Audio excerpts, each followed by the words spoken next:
gevoel gaat immer erdoor. Daar hoogst het gevaar, daar angst en daar nood. Dan voert ze diks af met haar schrikkende been, wordt ze bang voor het gaas, als de vloed met haar steen. Wens de doorlogs de morgse met een halve meter stok, dan zult in het taakdek zijn stevel, zijn klok. Ik heb niet bagafieluur, dat hoeft zich niet. Als ze die niet gezien, stond de kist al gereed. Als de erg gouden berg, dan knoepte ze de gauw een meter of 4 voor de goed ornenboom. Dat wordt wel verboden, maar stutte heel doof. En op die manier mag wel de akkoord te gaan op. Maar hoe ongelukkig een klok in het dak, die koetste niet huren, want die kwam ohne kraak.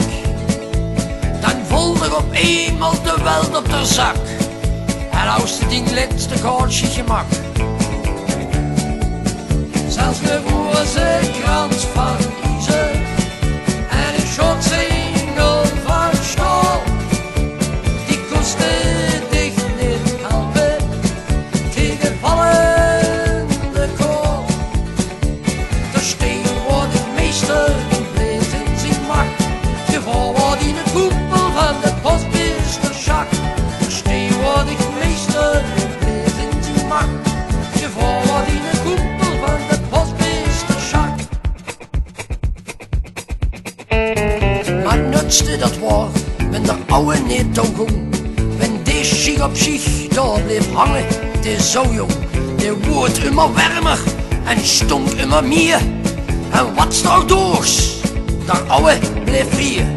Wie hoger de pieler, wie groter de druk, de nerven die liepen dich over de rug. Der scheet heuer schoten der panschel met kroet, maar der ouwe bleef hangen en lachte de moed.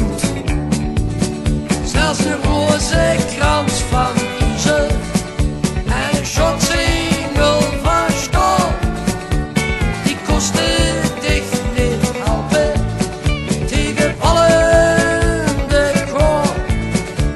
De steen wordt ik meester, die bleef in zijn macht, geval wordt in de koepel van de postmeestersjak. De steen wordt ik meester, die bleef in zijn macht, geval wordt in de koepel van de postmeestersjak.